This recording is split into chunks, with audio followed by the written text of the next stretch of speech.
protestante évangélique Philadelphie. Je suis toujours dans la joie de partager la parole de Dieu avec vous, mes chers amis internautes. Nous poursuivons notre série de messages sur laissez Dieu vous surprendre avec ses miracles inattendus et extraordinaires. Et le titre de notre exhortation d'aujourd'hui est les promesses de Dieu sont oui et amen. Frères et sœurs, alors que la ville de Samarie traversait une inflation galopante et une famine sans précédent parce qu'elle était assiégée pendant longtemps par l'armée syrienne, personne ne pouvait entrer dans Samarie ni sortir de Samarie à cause de ce blocus, mes bien-aimés. Le prophète Élisée reçoit une parole de connaissance ou une prophétie de la part de Dieu sur la fin de cette disette en 2 Rois chapitre 7 verset 1er, mes bien-aimés. Et Élisée libère cette parole en présence du roi d'Israël qui accusait Dieu d'être à l'origine de ce malheur. Élisée dit: écoutez ce que dit l'Éternel. Voici ce qu'il déclare. Demain à 7 heures, c'est-à-dire demain à la même heure, sur la place de Samarie, à la porte de la ville, on vendra 10 kilos de fine farine pour une pièce d'argent et 20 kilos d'orge pour le même prix. Waouh! Le prophète Élisée annonce ici, mes bien-aimés, de la part de Dieu, la fin de l'inflation galopante et de la famine, mes bien-aimés de Seigneur, dans la ville de Samarie. Mes chers amis, au lieu de se réjouir de cette bonne nouvelle, la Bible déclare que l'aide-camp du roi ou encore le garde du corps du roi qui l'accompagnait répondit à l'homme de Dieu Élisée: même si l'Éternel perçait des trous dans le ciel, comment pareille chose pourrait-elle se réaliser? Élisée répliqua à cet homme: mes bien-aimés, tu verras de tes propres yeux la provision ou la nourriture arriver, mais tu n'en mangeras pas. Waouh! La sentence de l'incrédulité de cet homme est tombée, mes chers amis internautes. Frères et sœurs, mes chers amis internautes, la parole de Dieu ne retourne point à lui sans effet, sans avoir exécuté sa volonté et accompli ses desseins. D'après Ésaïe chapitre 55, verset 11. Et cette parole, mes bien-aimés, va avoir ses effets dans la vie des Samaritains, mes bien-aimés dans le Seigneur, et aussi dans la vie de cet officier, mes chers amis internautes. Frères et sœurs, rappelez-vous de ceci. Certaines des paroles de Dieu prennent du temps à s'accomplir. Pour ces paroles-là, nous devons persévérer dans la prière. Et d'autres paroles de Dieu produisent leurs effets immédiatement. C'est ainsi que le jour même de cette déclaration du prophète Élisée, la Bible dit que vers le soir, on souligne vers le soir, le Seigneur avait fait entendre aux assiégeants le bruit d'une grande armée venant avec des chars et des chevaux. Les Syriens qui avaient assiégé Samarie s'étaient dit l'un à l'autre: le roi d'Israël a certainement enrôlé contre nous les rois des Hittites et les rois des Égyptiens pour qu'ils viennent nous attaquer. Ainsi, pour sauver leur vie, ils se levèrent et s'enfuirent à la tombée de la nuit, abandonnant leurs tentes, leurs chevaux, leurs ânes, leur nourriture, et ils ont laissé leur camp, mes bien-aimés, tel qu'il était, avec de la nourriture en abondance. Mon frère, ma soeur, la nuit même de sa parole, le Seigneur a mis fin à l'assiègement de Samarie et au blocus, mes bien-aimés du Seigneur, en faisant peur aux Syriens qui ont pris la fuite en laissant derrière eux leur réserve de nourriture en grande quantité. Alors, le peuple de Samarie se précipita vers le camp des Syriens pour le piller. C'est ainsi que l'on peut acheter 10 kilos de fine farine ou 20 kilos d'orge pour une pièce d'argent, comme l'Éternel l'avait dit. On souligne comme l'Éternel l'avait dit, d'après 2 Rois chapitre 7, verset 16.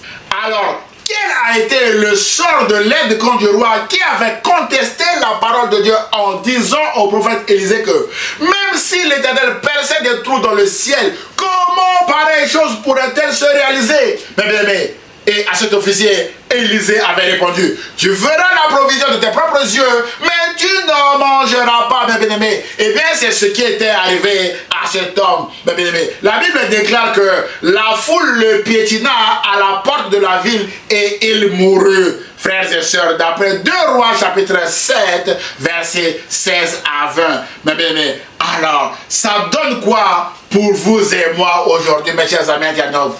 Frères et sœurs, on ne discute jamais des promesses de Dieu. Nous avons vu que l'aide contre du roi d'Israël s'était prêtée à cet exercice et on était mort. Il a vu la provision arriver de ses propres yeux comme l'Éternel l'avait annoncé, mais il n'a pas profité, mes bien-aimés, de cette provision, de cette nourriture. Son incrédulité ne lui a pas permis de profiter de l'abondance de la nourriture annoncée par le prophète Élisée, parce qu'il avait rejeté les promesses de Dieu. C'est pourquoi, frères et sœurs, mes chers amis internautes, au sujet des promesses de Dieu, l'apôtre Paul a appris aux Corinthiens de faire beaucoup attention aux promesses de Dieu en leur disant que car pour ce qui concerne toutes les promesses de Dieu, c'est en lui, c'est-à-dire en Jésus-Christ, qu'est le oui. C'est pourquoi encore l'amen par lui est prononcé par nous à la gloire de Dieu.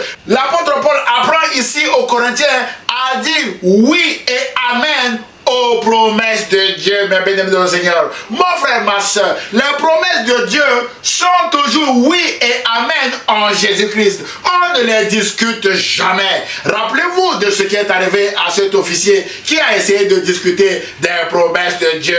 Il a vu la nourriture annoncée arriver, mais il n'en a pas mangé parce qu'il était mort, piétiné par la foule. Et sa mort aussi, mes bien-aimés, s'inscrit dans les promesses de Dieu qui lui a dit, à cause de son incrédulité, que tu verras de tes propres yeux la nourriture, mais tu n'en mangeras pas. Mon frère, ma soeur, Dieu est fidèle et tient toujours ses promesses. C'est pourquoi nous devons toujours dire oui et amen à ses promesses, mes bien-aimés. Et Dieu ne supporte pas qu'on le traite de menteur, car Dieu ne ment jamais. L'auteur de l'Épître aux Hébreux dit qu'il est impossible que Dieu mente, d'après Hébreux chapitre 6, verset 18. C'est pourquoi, si la promesse tarde, attends-la, elle s'accomplira certainement. Ne déclare pas, mes bien-aimés du Seigneur, le contraire.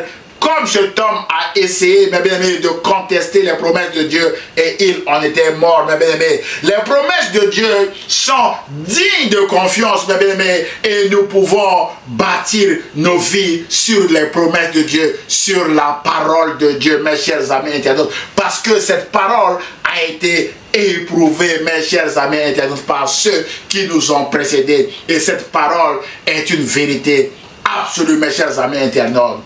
En conclusion de notre message d'aujourd'hui, frères et sœurs, mes chers amis internautes, Dieu vous dit en Jérémie 29, 11 maintenant que car je connais les projets que j'ai formés sur vous, dit l'Éternel, projets de paix et non de malheur, afin de vous donner un avenir et de l'espérance. Mon frère, ma soeur, quelle que soit votre situation actuelle, quelles que soient les circonstances que vous traversez actuellement, ce n'est pas pour rien que vous êtes tombé sur cette vidéo. Saisissez cette promesse, mes bien-aimés, et rendez grâce à Dieu. C'est alors que vous verrez la gloire de Dieu s'accomplir dans votre vie. Rappelez-vous que Jésus-Christ est l'accomplissement de toutes les promesses de Dieu, y compris celle-ci. C'est pourquoi, mes bien-aimés, ce message vous encourage à accepter Jésus-Christ comme votre Seigneur et Sauveur, si vous ne l'avez pas encore fait, mes bien-aimés. Et surtout, ne laissez pas vos circonstances actuelles, qui sont passagères et impossibles selon vos propres appréciations,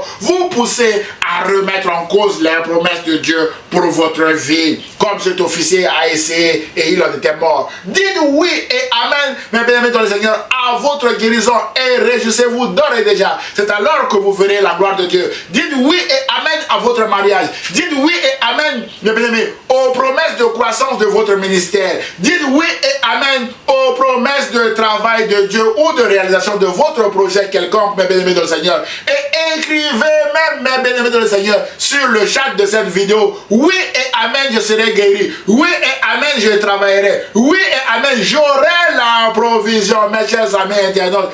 Et nous prierons pour vous afin que toutes les promesses de Dieu pour votre vie s'accomplissent, mes bien-aimés dans le Seigneur, comme Dieu vient de vous le dire en Jérémie 29, 11 que vous venez de saisir, mes bien-aimés dans le Seigneur. Et c'est alors que vous verrez aussi la gloire de Dieu s'accomplir dans votre vie et vous témoignerez autour de vous que notre Dieu est le Dieu de la provision divine.